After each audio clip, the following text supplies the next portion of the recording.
Well, good morning. It's Friday morning. Just about to leave home, heading to work. And as you can see, the bike's all loaded up. I will be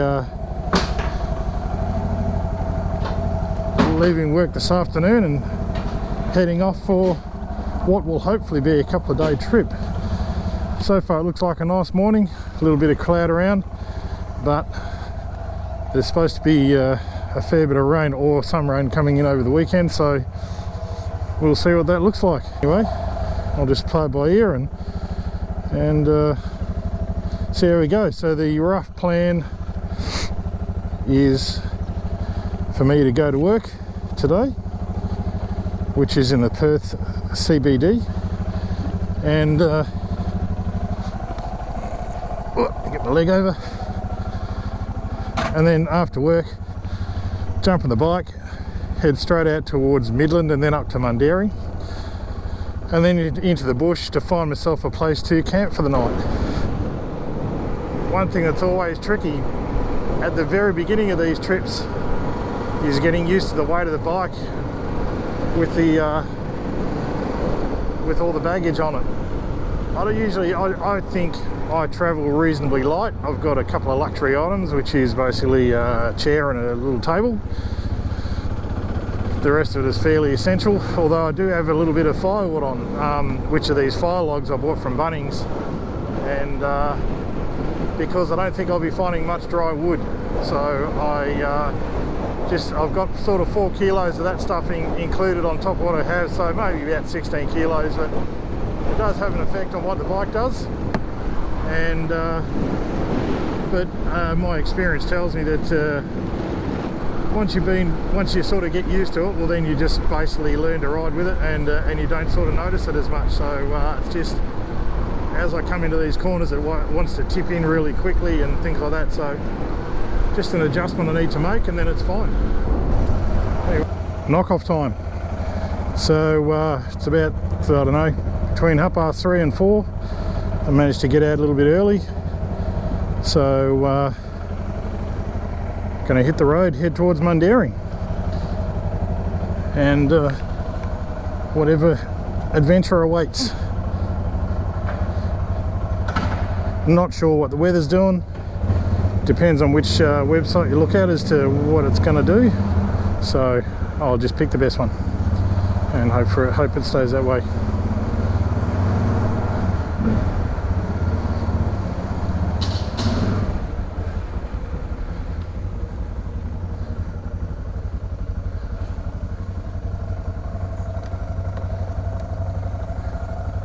Oh, that could be dangerous. There we go.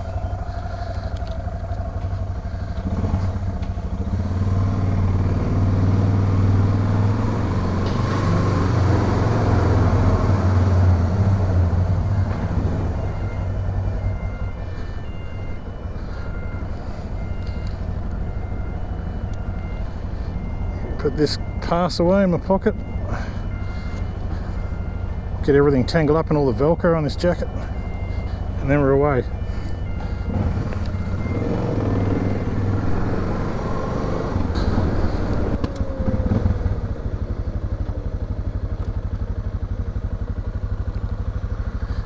Now you might be wondering why I'm not filtering through the traffic here at the lights, and the simple answer is I just can't be asked.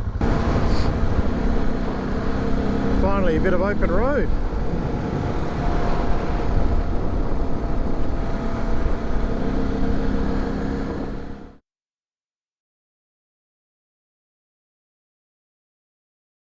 Wakey wakey. So 6 AM Saturday morning. This is where I stayed last night. It rained, started raining about 1 o'clock, but it was really light drizzle, really not much to it, so nothing to worry about, and the skies are clear right now. And I came down this trail.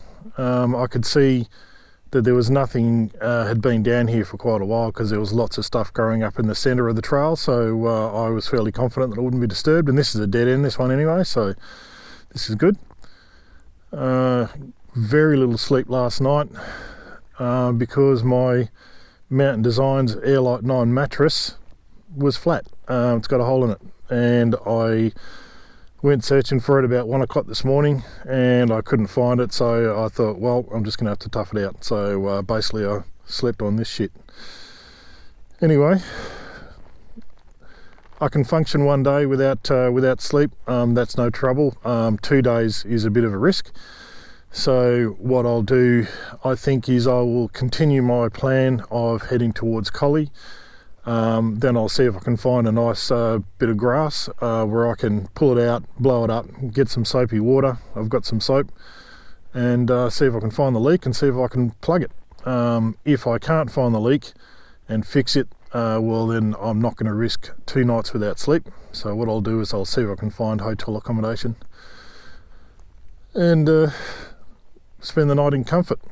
And at worst, I'm really only a few hours from home, so it's not difficult for me to sort of cut the trip short and head off, but I certainly don't want to do that if I don't have to. Anyway, I'm going to start packing this up. Because I was expecting it to rain overnight, I basically packed all my camping gear, chairs, table, everything away so that I could just pack up and leave in the morning, because I didn't want to have to deal with it being wet by staying out. So basically I'm just going to pack up and head towards dwelling up for breakfast, I think. I didn't get much video after I got to Mundaring, and mainly because I was pressing the wrong button and it was taking photos, so that was a bit shit. But anyway, it was basically just a dirt road that I followed to get myself to where I am now, and it was pretty steady going, a little bit loose.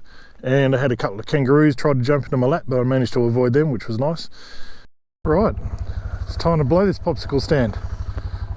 Get on the road, bike's ready. Got a bit of rubbish there to get rid of, and my shoes, which I forgot to pack while I was packing everything up, so I'll sort that out when I stop, and should be good.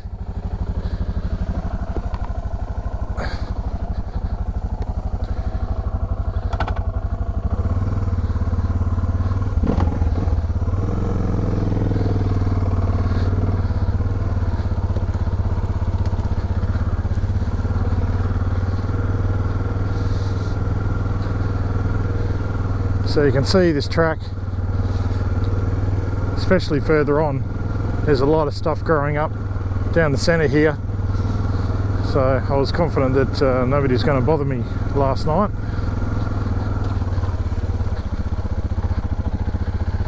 Look at this stuff.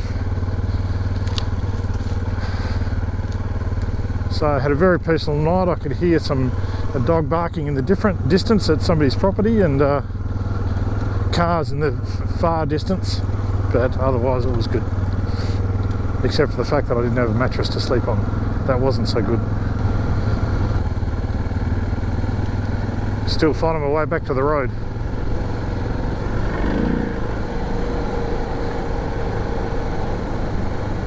It was a little way in.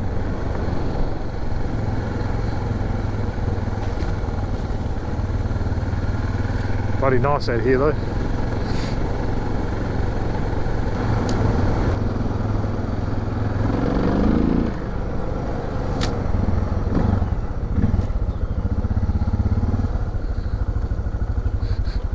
Right, here we are. Here's the main track. We shall see where that gets us.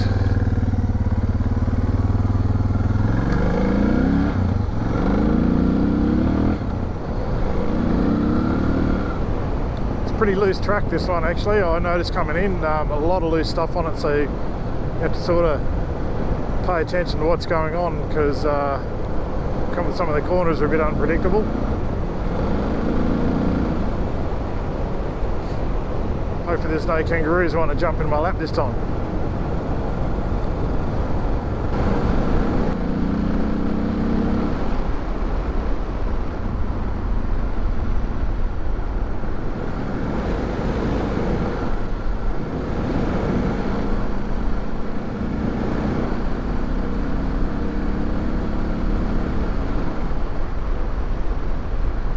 Look at that bunny rabbit. There he goes. Look out, Jumpy. going to go out and limb and say that was a wallaby. Didn't get much of a look at him.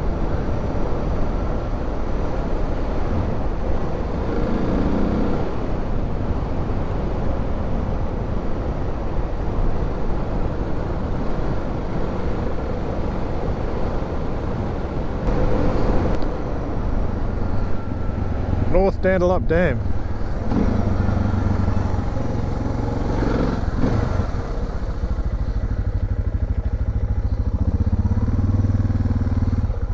Drinking water catchment area. Cameras. Look at that view. Beautiful valley.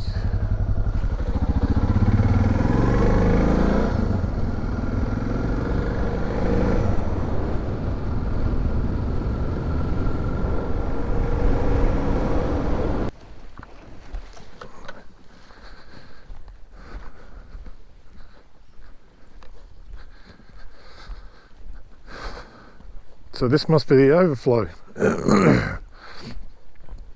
I saw this cut out on this side, which has just been cut out of all the dirt there. But then look at this. This has all been blasted out.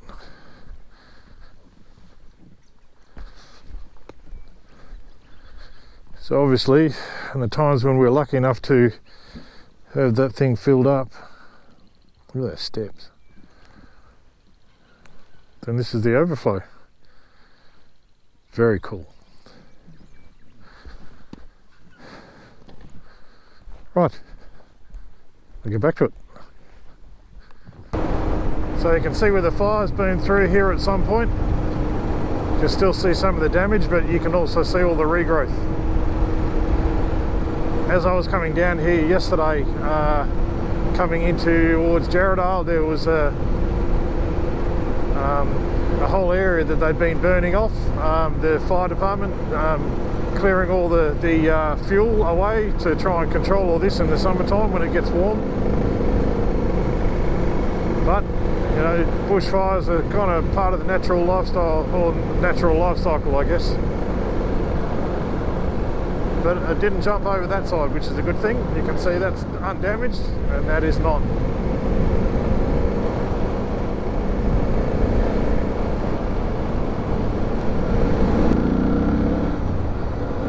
Del Park Road heading towards Dwellingup. Obviously it's been raining. I haven't seen any of that yet, but I have been expecting to run into it.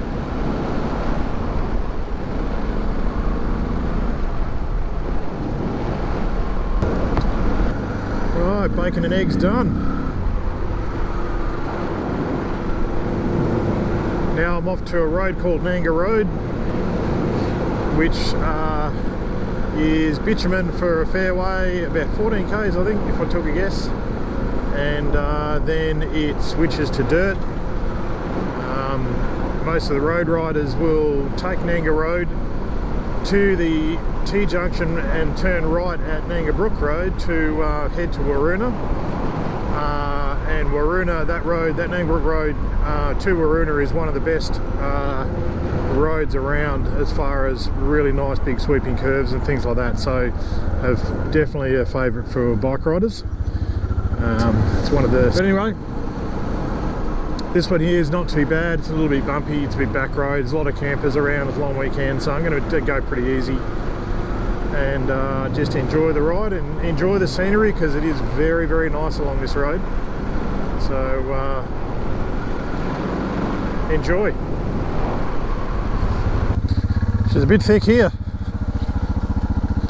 I just pulled off the main road just to follow this little trail, just to see what it looks like, and I wasn't disappointed.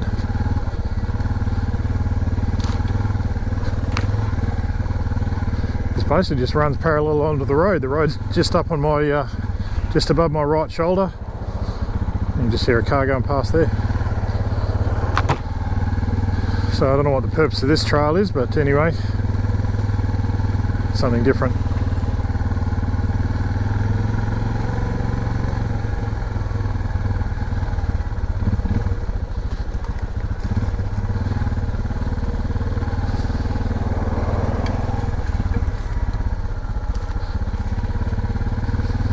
we go.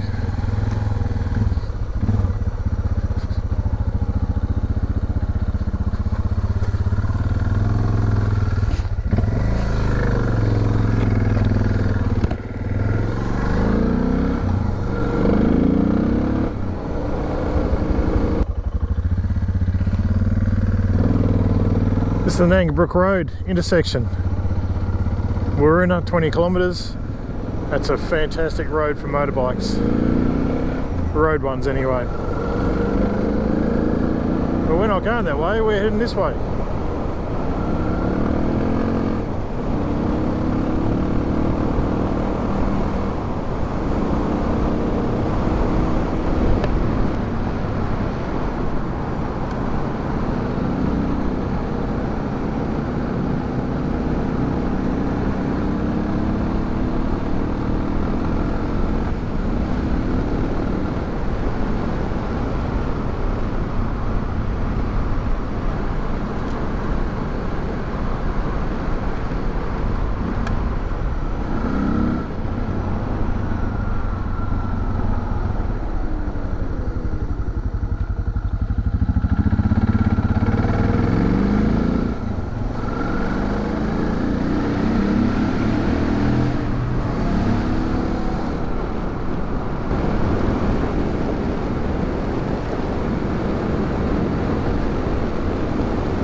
You alright?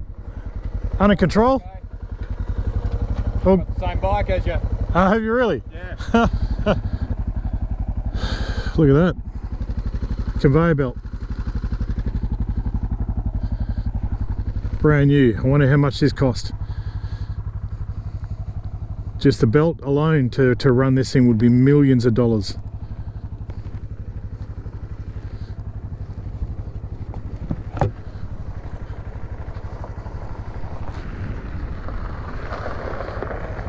Mountain bikers out for a ride.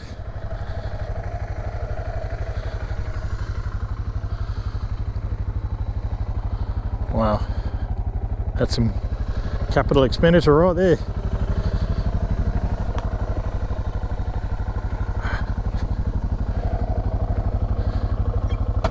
Okay.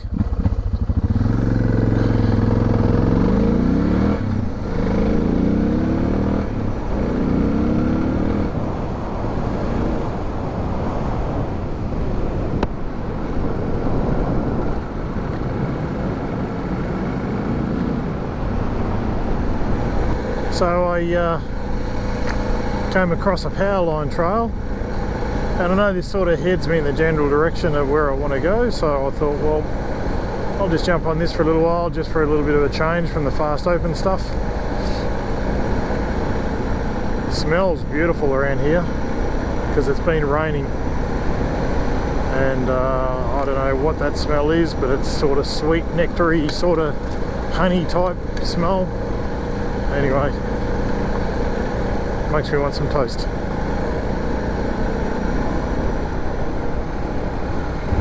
I was following down the track, Powerline Road, and it essentially came to a couple of barriers that were put across the track, and there's a big river or something that carves through the whole thing, and there's obviously it's not passable. So I thought I'd just poke my nose up this side track and see whether that gets me around and back to Powerline, which I expect it would.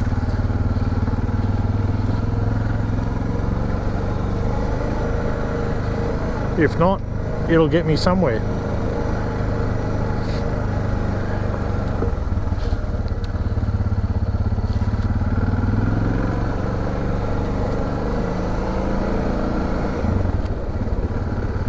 A few kangaroos out today, that's for sure. Had quite a few jump in front of me, not too close luckily this last couple of times. but I did have a couple of close calls last night.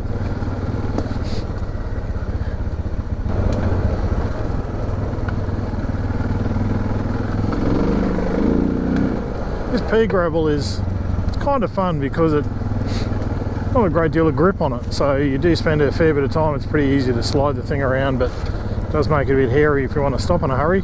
And it on the faster stuff, it can get pretty tricky when you're trying to turn a corner.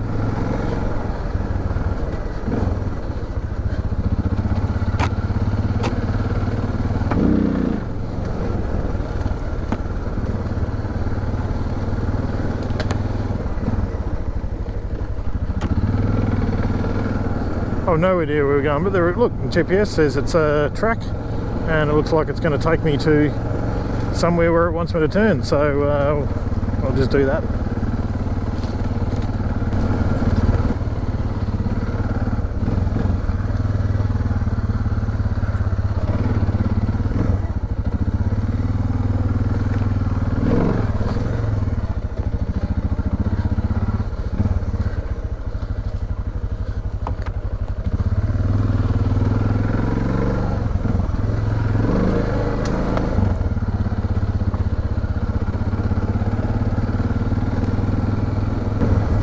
Go.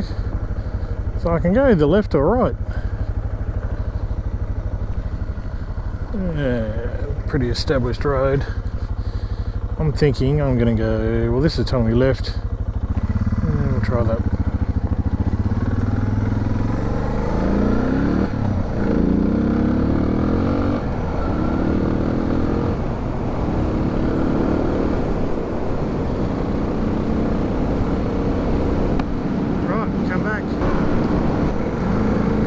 Stretch into Collie. I think I'm about 10 kilometres out. Bitumen for the rest of the way, and I'll make a decision about what I do about my mattress, or whether I just book a room for the night. It's not even lunchtime, so I've got plenty of time to go and do some exploring.